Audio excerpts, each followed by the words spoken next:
Awali ya yote napenda kumshukuru Mwenyezi Mungu kwa kutupa nafasi hii ya kuja kukutana hapa. Ninashukuru sana. Nichukue nafasi hii pia kumshukuru Mheshimiwa Rais wetu mpendwa, Rais wetu wa Jamhuri ya Muungano wa Tanzania Dr. Samia Suluhu Hassan kwa uongozi wake mahiri na wenye maono unaoendelea katika sekta mbalimbali, hususa katika sekta hii ya afya. Mheshimiwa mgeni rasmi, lazima watu waamini sekta ya afya imekuwa sana mpaka kule vijijini, wilayani kuna vifaa vikubwa sana. Kuna kipimo sisi cha kupima moyo kinaitwa ECG. Ilikuwa zamani huwezi kukikuta, lakini leo unaweza ukaenda paka kwenye dispensary unakuta kuna ECG machine. So hii ni kitu kikubwa sana, na tumpigie Mheshimiwa Rais makofi kwa kazi kubwa. Tanzania inaenda kuwa kitovu cha masuala ya afya Afrika. Kwa hiyo tunajua Rais amepata awadi ile ya mama, lakini kwenye masuala ya moyo tunaenda kumtengenezea awadi nyingine Afrika. Mheshimiwa mgeni wetu rasmi, taasisi ya moyo ya Jakaya Kikwete imeendelea kupiga hatua kubwa tangu kuanzishwa kwake miaka 10 iliyopita, hususa katika kipindi cha miaka 5 ya uongozi wa Mheshimiwa Dr. Samia Suluhu Hassan. Katika kipindi hiki cha miaka 5, JKCI imepanua wigo wa utoaji huduma za matibabu ya moyo kwa kuanzisha matawi. Sasa hivi tuna matawi zaidi ya 6 ambayo tumeanzisha katika taasisi yetu hii ya JKCI.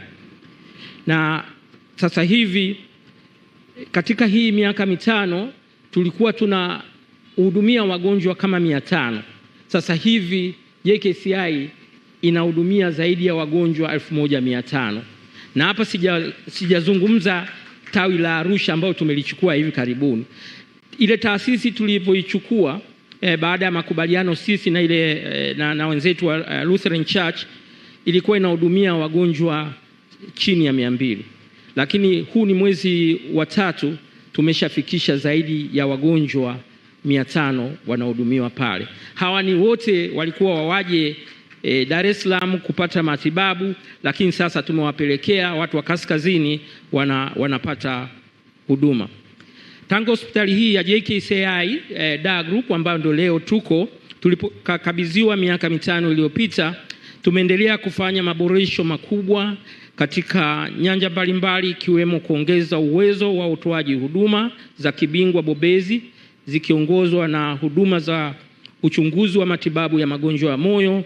Tumeboresha miundombinu, tumeimarisha rasilimali watu kwa kuongeza idadi ya watumishi, lakini pia tumetoa fursa ya mafunzo kwa watumishi tuliwakuta hapa. Sasa hivi wamepata mafunzo